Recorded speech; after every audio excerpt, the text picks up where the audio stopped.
Dystopia tonight.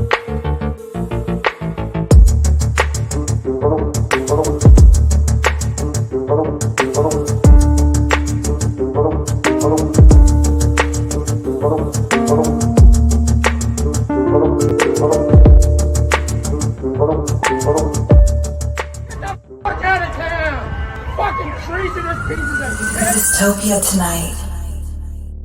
So congratulations on the summer tour, man. I'm excited for it. I'm gonna see you guys when you're in Jersey. Oh, well, we're looking forward to that very much. Yeah, it's going to be really fun. Yeah. Do you have any? I mean, I gotta ask because I am a Jersey guy, just in general, and I know you've probably been everywhere. But do you have any fond memories of being in New Jersey, like Boardwalk, summer, any particular venues, Asbury Park? Yeah, well, there's a couple of times we're sort of weird. Well, I have a few. One time in the early days of Talking Heads, we went down to play. It wasn't like the Stone Pony or any of the more well-known ones. We were playing in Asbury Park, and we got there, and so few people showed up. The club owner said, "Well, how about I give you I don't know, half the money or a quarter of the money," and we just canceled the show. Wow. And there was a party that Tina's brother was having that night that we actually had wanted to go to. We went, okay, that's fine. So we then drove back and went to the party. You and then can't I beat that. and then I remember playing a benefit when Asbury Park was really had fallen on bad times. Hmm. Where there was an engineer who worked out at one of the main studios in Jersey whose daughter needed this whole thing where you remove the bone marrow uh, Oh yeah. and then irradiate to treat the cancer and then reintroduce the bone marrow back into the. It's very painful, and the health insurance didn't pay for it. So it was when I was working with Dan Hartman, who I'd known from the Edgar Winter band, and he and I did a song called "Flying Under Radar" that's on "Walk on Water." So I Yeah. went down with him, and it was like people like John Bon Jovi and um, my friend David Beal was playing drums, and T.M. Stevens was playing bass, and Bernie was playing there Wow. too. And it was, it was a really, it was a lot of fabulous musicians coming together to basically, in support of this sort of awful situation that had developed for this engineer that we wanted to support. And then the last one is I remember playing the Garden State Art Theater, and the union breaks were very harshly enforced there. Oh, Um, wow. and I always wondered, well, I'm in the AFL-CIO. Why are you? Why are you? If I had a union card around my neck, would Yeah. would that change the situation here? Because it seemed you know, well, wait a moment, you wouldn't even be able to work tonight if we weren't playing this show. Right. Yeah. Yeah. That You know, that's I a mean, good point. there's been a long, there's been a long tension between this idea that the stagehands unions and the various unions that if you go 5 minutes over time, they get paid for Yeah. an hour, and it's like I don't know. Seems it's sort of like one of those things that seems unfair in the same way that the amount that you pay to Ticketmaster or various other add-ons, like Yep.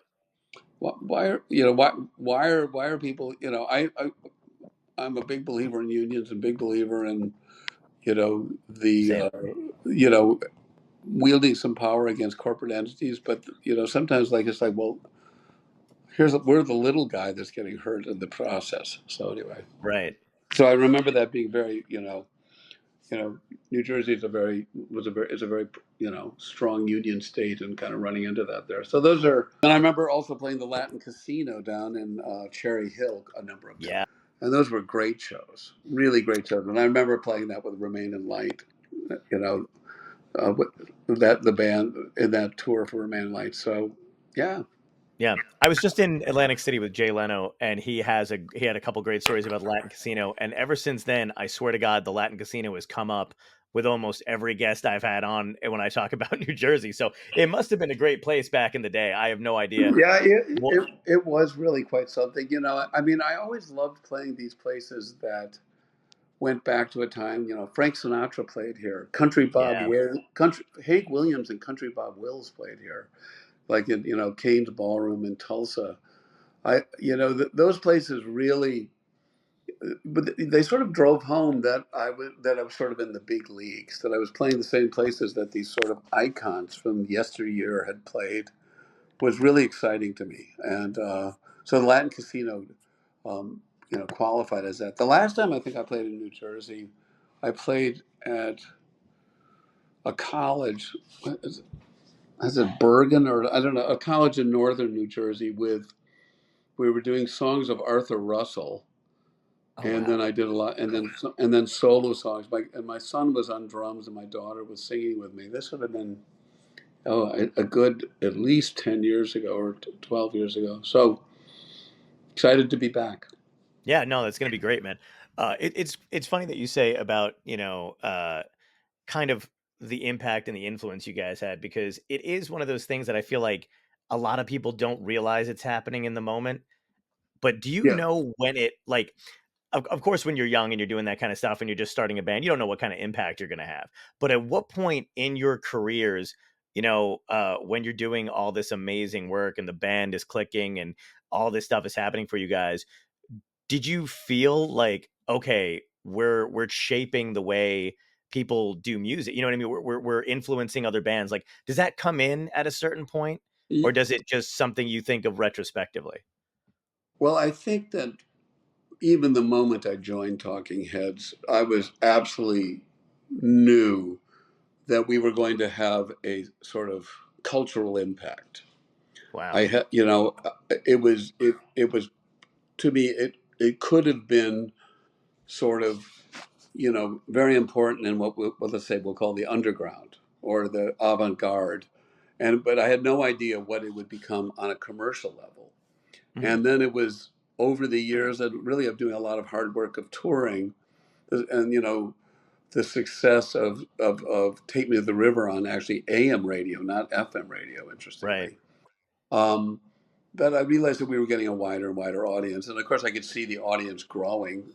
We'd go from playing two sets at like the Hot Club in Philadelphia to, playing a shed and stuff like that. And Right.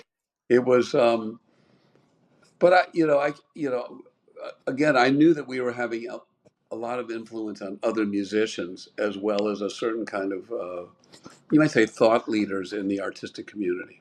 Hmm. And was that something that like was important to you guys at the time, or did you think this is just residual effects of who we are and what we do? I think it was important to us. I think that we wanted that being recognized by our peers, but I think that we knew that we were always venturing into. We were not looking to make the popular music. If Hmm. if it happened, that was great, but we were trying to make interesting music and, Yeah. and challenging music. And I mean, I think we really we didn't do it to get rich. We did it to sort of have an impact on the development of the art form, so to speak, Right. and to be part. There was a wonderful movement coming out of really the whole scene around CBGBs. I mean, people Yeah. people put punk or new wave on it, but basically it was a magical period. Having come from the Modern Lovers, where we kind of felt that we were really the only band in the world at that moment that sort of had that sensibility.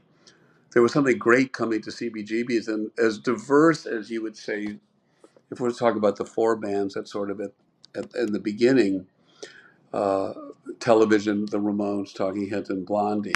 Obviously, Yeah. Patti Smith is a little bit earlier than that. That's like after the Modern Lovers, but before that whole scene developed. She, of course, played there. Hmm. But I think that the four bands, it's like we really all had very, very different viewpoints about, and our sounds were very, very different.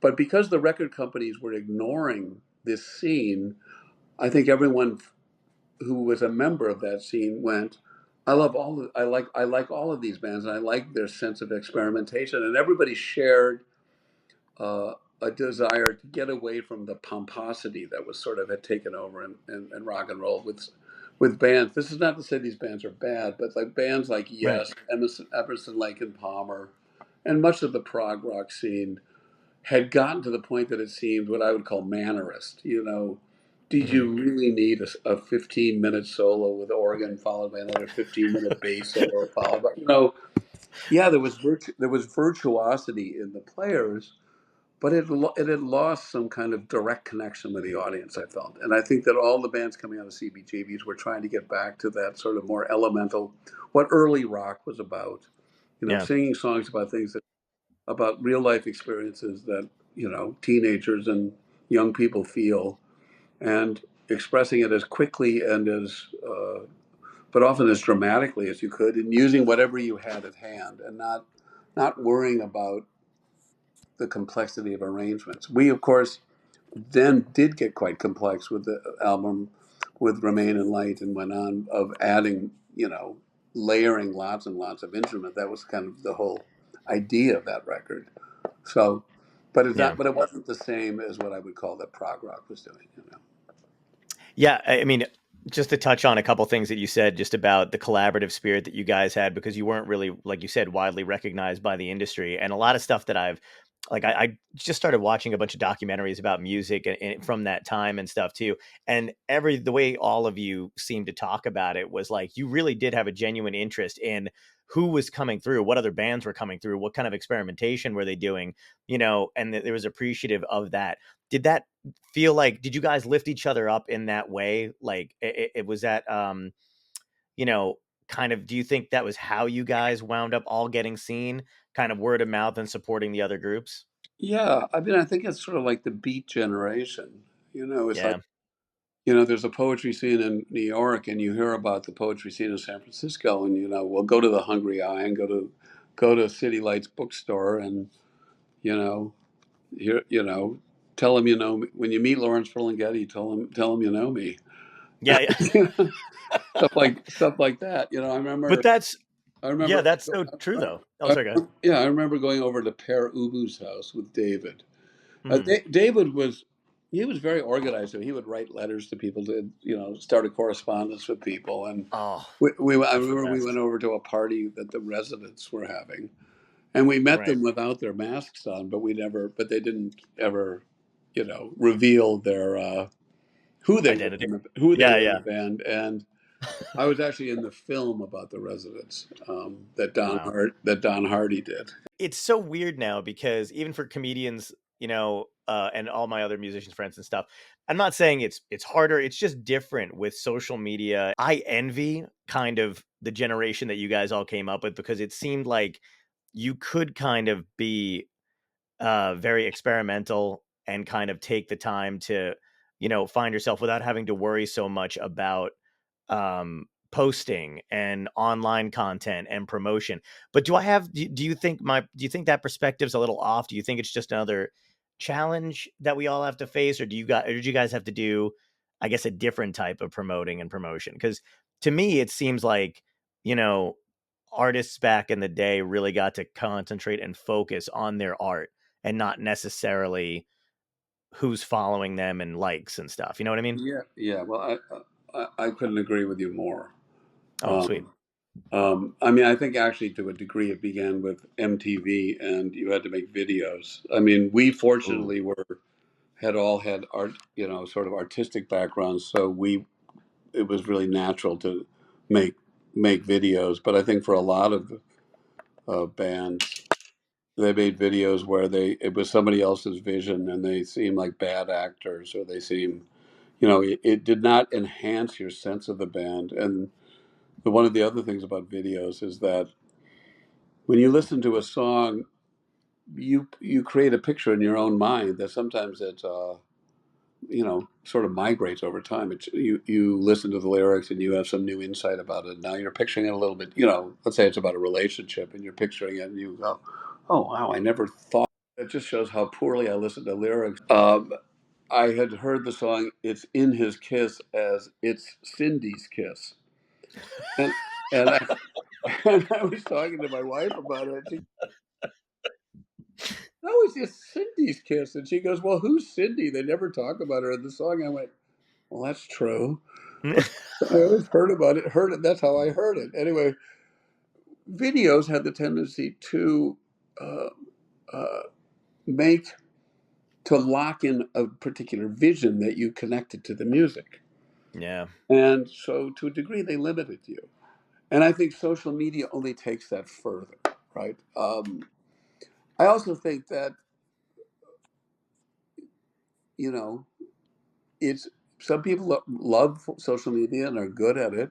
Some people pay to have other people do it, but it's burdensome. And Yeah. people, and people want, it's also this idea of it takes some of the mystery of like who an artist is away. Hmm.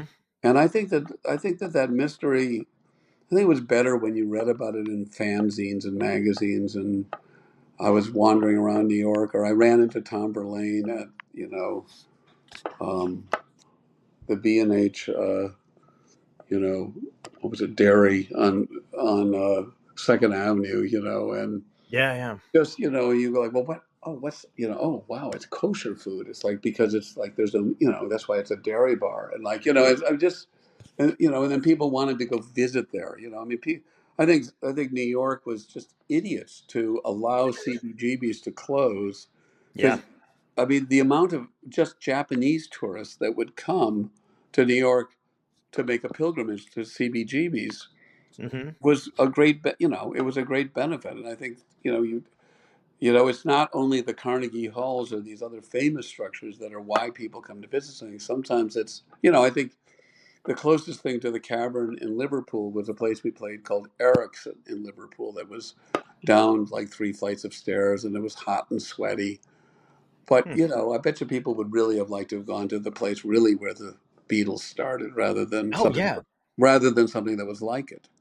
Yeah, absolutely. It's funny that you say that too, because I cannot wrap my head around the idea of these monumental landmark type, whether it's a comedy club or whether it's a music venue or whatever it is, just allowing these things to shut down. And when you think about all the money that certain people seem to have throwing around, wasting it doing other things, I'm like, save this place, Yeah. like the West Bank Cafe right now. I don't know if you've ever been there, but that's a huge spot for years, for decades, for actors and actresses Mhm. off of Broadway, and they put on like legendary shows in the basement there. I've been on a couple of them, and it's closing. Is But that right? right, Really? yeah, and they said they literally just cannot afford the rent anymore or whatever. But now there's a petition to get it saved, which I was like, that's great. I'm glad that somebody's doing it, and I hope it works. But man, I wish they did it with, like you said, CBGBs or a couple of these different Yeah, places, no, comedy. no. The bottom line would have been nice, but CBGB's in particular it was iconographic. Yeah. It was identified with a particular type of music and a particular type of attitude towards up and coming artists. Hmm. I think fortunately in LA, for instance, the Troubadour is still there. The Whiskey A Go Yes. Go is still there, and that's great. Yeah. Um, and I had a show when I was doing the movie Take Me to the River in London of some club at some club, and the Stones played here, and various other people played here at some point in their career, and Hmm. it was like what I said in the beginning of like playing at the Latin Casino or in these the Capitol Theater in Passaic, and you knew that Dean Martin and Frank Sinatra had played these places. You felt a sort of, I don't know, a connection to the sort of thread of music over time. And you had said something interesting before about you guys didn't do it for the money. And I was reading something just about artists and everything like that. And somebody had said something about the 80s in particular, they think was the decade where people started to care about the money. And ever since then, it went crazy. Like it started to, it just it became about getting rich.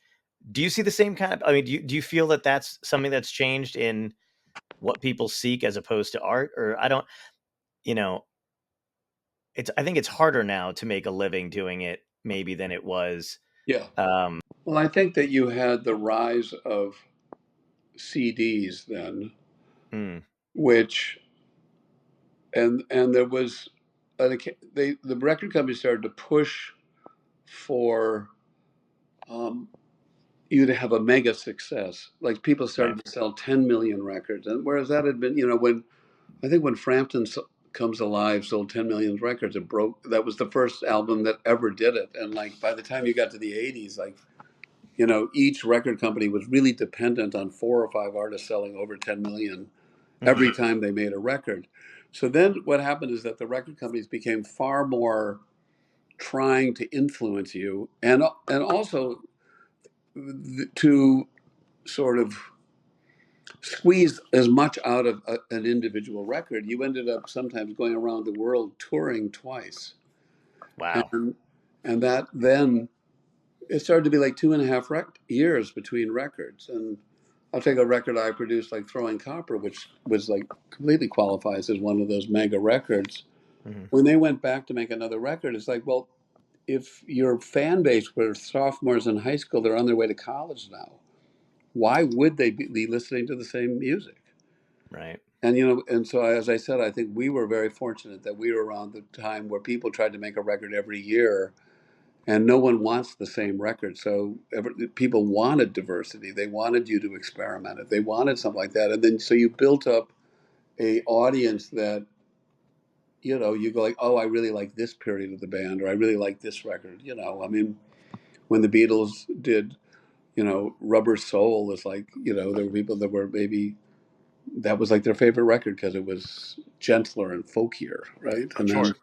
you know, there was, you know, and I mean, to a degree, the Stones doing Aftermath was the same thing. It's like, let's go down, you know, maybe they were friends with like Richard Thompson and Fairport Convention. Let's try and make a record like that, you know. And but yeah, Right. because people were looking for the bands to be to stretch their wings, so to speak, all the time. And I think in the '80s, when they started to make more money on one CD, people it became more about being a business. And then you had this terrible uh, buying and selling of record companies and creating debt to do it.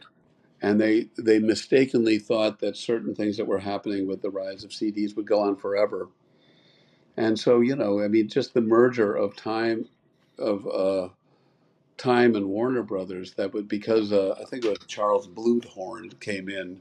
It was going to be just a merger, and then it had to be a buyout. And the interest on the money was $1 million a day. Wow. Holy So, shit.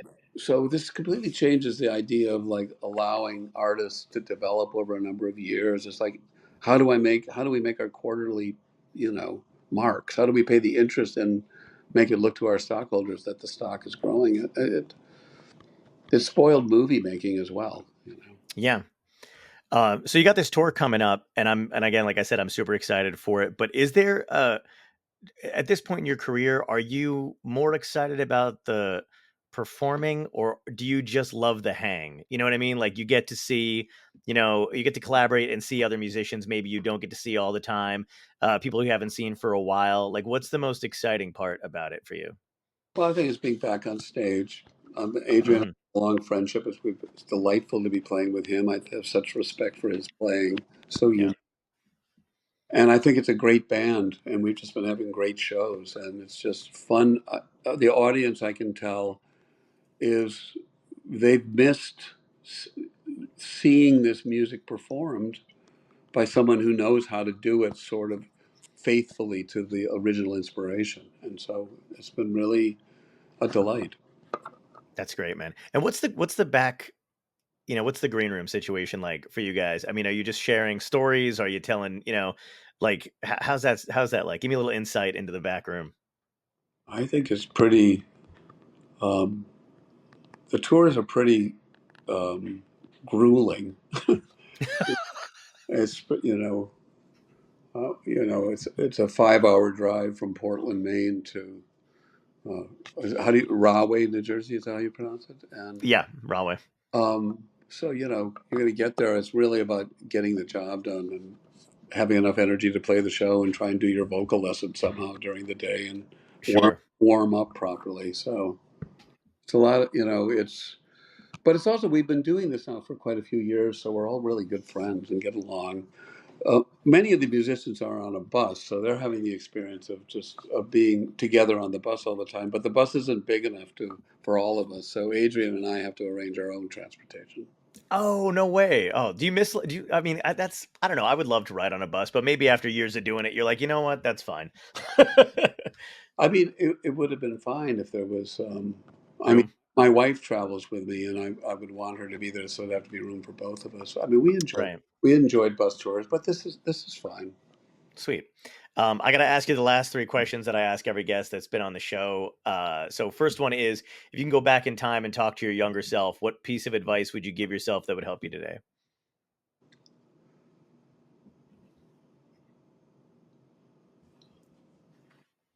Um, well, I think I did this, but I would say really protect your hearing. Oh, That would be that's good too. that was the biggest one. Is I think we played without earplugs, and Hmm. I think everybody that played in that period of time has tinnitus, and I think or tinnitus. There's these two pronunciations, and Sure. I think that, and it would be my advice to every young person when you go to concerts, like bring earplugs and really understand how much it is more exciting and much more fun when it's really loud. Be careful of your headphones because Yeah. it's really a drag when your ears start ringing, and it's really or when you start having the constant sound of tinnitus. It's like it's not. I think that Oh, that would be the biggest thing I would say. I'm so glad you said that because I started bringing headphones to, I mean, I had earplugs to concerts that I've been going to, and I felt like such a fucking loser. But I was like, my ears are like, I can't hear afterward. And also, So, and don't stand anywhere near the PA system. Like, don't be in front of it. It's like you can be there for like 1 hour and right. your hearing for the rest of your life. It's like being next to a jet engine. Yeah. Yeah. There are or these guys in the war, Right. in fighting wars, and like artillery going off near you, and you know. Yeah. Next question is, what had to end in your life, good or bad, that led you to where you are today? Well, to a degree, I wouldn't be where I am had Talking Heads continued because I wouldn't have had the time to devote so much time to producing records. And I've also been involved in starting companies and being involved in and sort of reinvigorating my mind about science and various things. I've been involved with a microprocessor company, and I have Wow. a biotech company that I co-founded. And so I wouldn't have had those adventures. I mean, I would have. I didn't. I'm very sorry that Talking Heads didn't continue performing, and I would love it if we would reform. Mm. But I do think that the world would have missed certain things that each one of the members of Talking Heads did on their own. Had we, they would have gotten something different. But some of the things wouldn't have been there. So the last question is, if this was a genuine dystopia, more so than it is now, and you woke up tomorrow and you found that it was everyone's last day on Earth, what do you think would have caused it? Do you think it would be political collapse, climate change, a comet, alien zombies? And what would be your epic death? How would you want to go out? Hmm. Well, I'd like to go out comfortably. I'm not someone that is like looking to have a dramatic ending. Okay. Although I certainly don't want to go out with like 10 years of Alzheimer's disease. I've taken care No. of my grandfather and experienced that. What do I think is the most likely way that mankind like ends like on Earth? Yeah. Well, I would say that I think that what scares me the most is climate change uh, creating the conditions for such strife between states that nuclear war then breaks out. And Yeah. I think that would be the quickest. Um, I think that the water in the Ganges is coming out of the Tibetan plateau, goes down through India where they've dammed it, then goes into Pakistan, then back into India. And so India, I think these dams, if Pakistan ever felt that like all the people, there was not water for its own people, Hmm. that's an existential crisis that, yeah, Yeah. I'd be happy to use nuclear weapons to, or, might not start with that. And frankly, China could start siphoning off water at the headwaters, and maybe both countries would be out of water. And Yeah. and with the temperature changes of all those places being hotter, water is going to be is even more important. So Right. to me, I think that there's going to be, with climate change, potentially 1 billion people trying to escape various parts of the world that have become almost uninhabitable without having the wealth to have air conditioning. Oh, And man. and if you have 1 billion people on the move, I mean, other countries just can't absorb that many people without becoming totally different countries. And so, it will be a very bloody and violent and unpleasant. And it's a very, but you'll even seeing this year, like the temperatures, both in Europe and these temperatures in the United States, and people, falling on a sidewalk in Phoenix and getting these 2nd-degree or 3rd-degree burns because they touched the sidewalk. Yeah, absolutely. Yeah, I hear you, man. That's a concern of mine too. That was the most informed response we've ever had to the answer that question. So thank you. And now I have a new nightmare fuel to keep me awake at night. All right. Well, Thank you so much for doing this, man. I wish we had more time. I love all your work, and I can't wait to see you live in New Jersey, man. It's gonna be fun. I'm looking forward to it, and I know the whole band is. We'll see you then. Sweet, man. Take care. Peace. All right. Bye-bye.